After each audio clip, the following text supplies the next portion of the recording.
As the premium ANC headphone market heats up, more and more companies are trying to get in on the action. And the latest company to get into the premium ANC headphone market is Jabra with their new Jabra Elite 85Hs. And Jabra definitely came out swinging because their new headphones are packed with the latest tech specs and features. And overall, I'm pretty impressed by Jabra's first try. The Jabra Elite 85Hs retail for $300, which is $50 less than everybody's favorite Sony 1000 XM3s and Bose QC35s. And if you want to pick these headphones up, I'll have them linked down below. Now first, let's talk about the carrying case that comes included with the Jabra Elite 85Hs. It's actually very good. It's a hard shell carrying case that's completely wrapped in the same buttery smooth synthetic leather found on the ear cups and headband on these headphones, and inside there are compartments where you can store your cables and dongles, just like with the carrying case that comes included with the 1000 XM3s. Now, when it comes to the headphones themselves, overall, I'm very impressed by their build quality.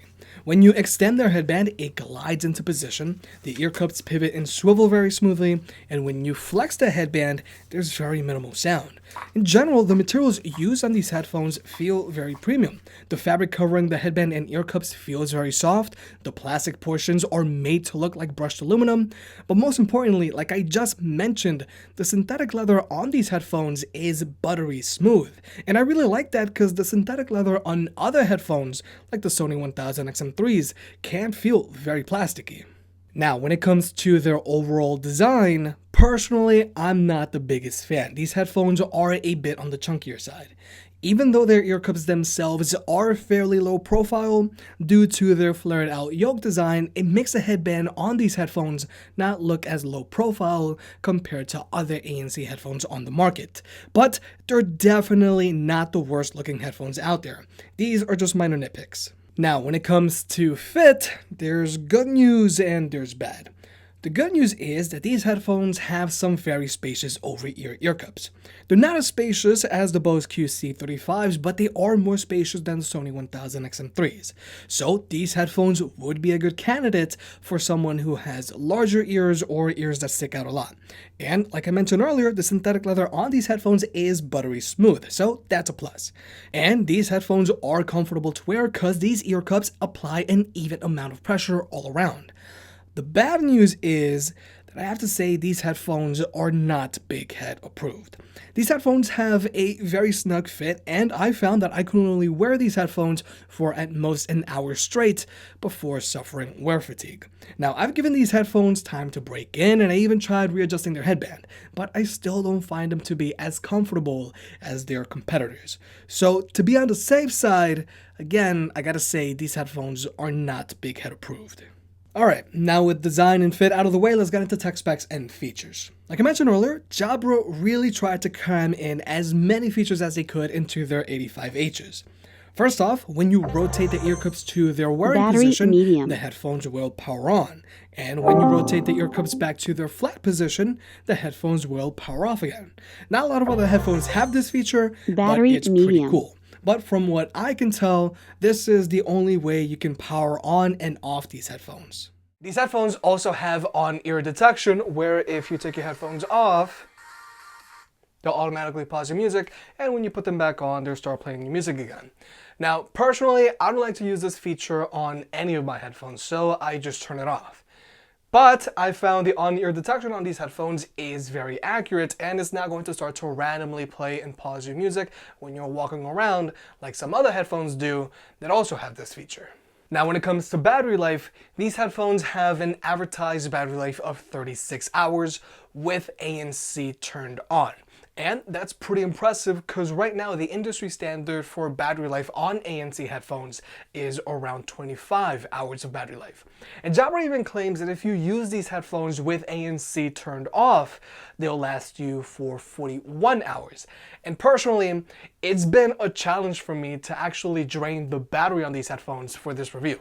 And the fast charging on these headphones is also fairly impressive. If you charge these headphones up for 15 minutes from a dead battery, they'll get you 5 hours of playback time. And thankfully, these headphones charge with a USB-C port. It's pretty obvious Jabra wanted to make their headphones stand out with impressive battery life specs, and they executed on that very well. But there is one major caveat. You can't use these headphones passively. If you want to use these headphones, they gotta have some type of a charge in them. Personally, I don't think it's a big deal, but I did want to point that out. But when it comes to their Bluetooth connectivity, again, Jabra executed on that very well. These headphones are rocking Bluetooth 5.0, but more importantly, these headphones can be connected to 2 devices at the same time. So you can easily hot swap from your phone to your computer, like I do. And these headphones are also good for watching videos on your phone or your computer because they don't have any latency issue. The only exception is that there is like a 1/4 second delay whenever watching YouTube videos on an iPhone or other Apple devices, but other than that, they're perfect. I just boil that down to maybe an app issue, I don't know. But when it comes to the active noise cancellation on the Jabra Elite 85Hs, unfortunately, it doesn't perform as well as their competition. Now, don't get me wrong, these headphones do block out a considerable amount of noise, and they do so without a noticeable amount of cabin pressure, which is always a good thing to see. But these headphones just don't block out as much noise as the Sony 1000 XM3s, Bose QC35s, or Surface headphones.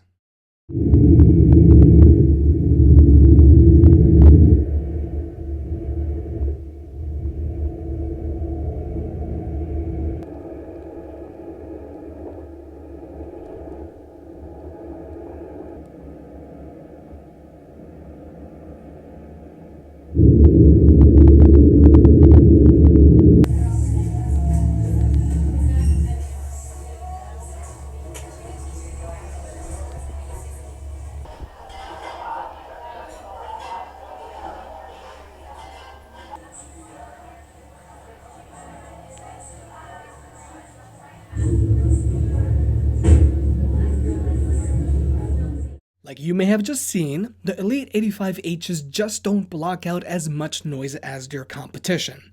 But overall, their ANC is fairly decent for a few key reasons. First off, these headphones do a very good job of rejecting wind noise when used outdoors because their microphones, and there's 8 of them, are all below the fabric mesh covering the ear cups. The ANC on these headphones also doesn't really affect the soundstage or instrument separation on these headphones when listening to music, except for a very slight difference in the bass. And like I mentioned earlier, these headphones don't have a lot of cabin pressure. So for those reasons, I gotta say the ANC on these headphones is okay. It's not the best, but it's okay. But something I really don't like on these headphones is their ambient mode. Now these headphones, like most other new headphones, have an ambient mode where they'll pump in all the ambient sound around you so you can still be aware of what's going on when you're walking in the city or working at your desk.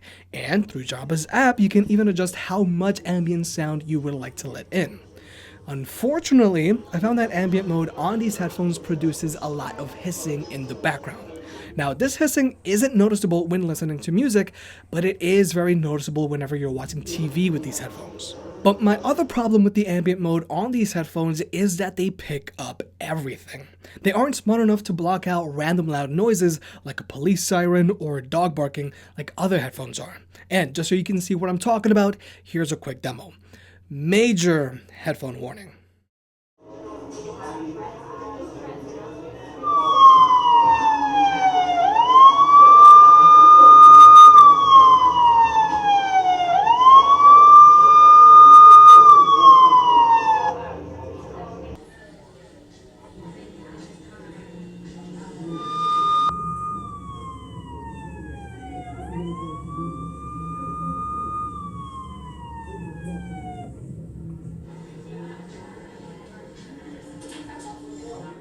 So, I feel that having an ambient mode that's smart enough to actively block out random loud noises like on the Sony 1000 XM3s is important because they're going to save your hearing and save you from sudden jump scares. But now, let's talk about sound quality on these headphones. Overall, I think they sound decent, but they don't sound amazing. Personally, I think the instrument separation and soundstage on these headphones is a little weak, and they also don't get that loud, which in the long run is probably a good thing, but I know some people will complain that these headphones don't get loud enough for them. But for me, they get loud enough. But again, Jabra did a good job of executing on the basics here. The bass on the Elite 85Hs don't bottom out even with ANC turned on, which can still be a problem with some other ANC headphones out there. And the highs never get tinny. The bass on these headphones overall is pretty decent. It doesn't kick as hard as the Sony 1000 XM3s, but they have more bass than the Bose QC35s. Now, through Jabra's app, you can go in and select from a few pre-made EQs, or you can make your own. So, you can make these headphones sound however you want. Jabra's app also allows you to customize moments on these headphones, so you can have preset settings for how you would like your headphones to behave in a certain situation. For example, if you're commuting, you can set the headphones to have ANC turned on and use the speech equalizer. If you're in public, you can have the moment set to have hear-through turned on and the bass boosted equalizer. Or if you're in private, you can have their ANC and hear-through feature turned off and use your own EQ. And as a side note, if you want to get the best audio performance out of any pair of ANC headphones, you're better off using them with ANC turned off. You can even use Smart Sound and have the headphones automatically cycle between these moments for you. But since Smart Sound is an audio-based system, I did find its accuracy isn't the best, so personally, I don't like to use it. But you can still cycle through these moments by pressing and holding on the button on the left ear cup. But still, if you don't want to bother with Smart Sound or moments, you can still just cycle through ANC and hear through on these headphones by pressing on the button on the left ear cup. But I want to take a moment to talk about the control buttons on these headphones, because again, Jabra did a very good job on these as well. Like I just mentioned, the left button is used to cycle through your ANC settings or moments, and there's a dedicated voice assistant button on the right ear cup, which is something I've been asking for on other headphones for a while now, Sony. But the physical media control buttons on the right ear cup are also great. Even though they're very inconspicuous, they're very easy to find, they're very easy to tell apart, and they have great tactile feedback. And like I've said in the past, I think it's smart that some headphone manufacturers stick to physical control buttons instead of using a touchpad, because some people just don't want to bother with using touch controls or having to deal with random false positives. And finally, here's the microphone test, and just like everything else, Jabra did a good job with this as well. Now, the audio quality isn't as good as, say, AirPods, but the microphone on the 85Hs is definitely up there, and I think it's decent enough for phone calls, which isn't the case for a lot of other headphones out there. But overall, I am very impressed by the new Jabra Elite 85Hs. Jabra did a very good job of executing on everything they needed to very well. These headphones have a staggering 36-hour battery life, which honestly was a challenge for me to drain. They have fast charging and they have a USB-C port. Their ANC blocks out a decent amount of noise without having a lot of cabin pressure or picking up wind noise, and these headphones sound decent enough. The only problems I can point out on these headphones is that their ambient mode has a noticeable background hiss to it, and it's not smart enough to block out random loud noises, which for someone who uses ambient mode on their headphones a lot is very important to have. Like I mentioned earlier, these headphones are not Big Head approved, and I'm not the biggest fan of how they look. But those are 100% subjective and nitpicky criticisms. If you're thinking about picking these headphones up, I say go ahead. But personally, I would recommend spending the extra $50 and getting the 1000 XM3s, because you'll be getting better at performing ANC and ambient modes. And personally, I do think the M3s look better. But if the Jabra Elite 85Hs go on sale, then I would definitely pick them up. If you made it this far, I guess you enjoyed the video, so hit that like button and get subscribed. It helps out more than you realize. If you want to pick any of the products up mentioned in this video, those will be linked in the description down below, and you can also support the channel by checking out the merch store. But other than that, I'll catch you next time.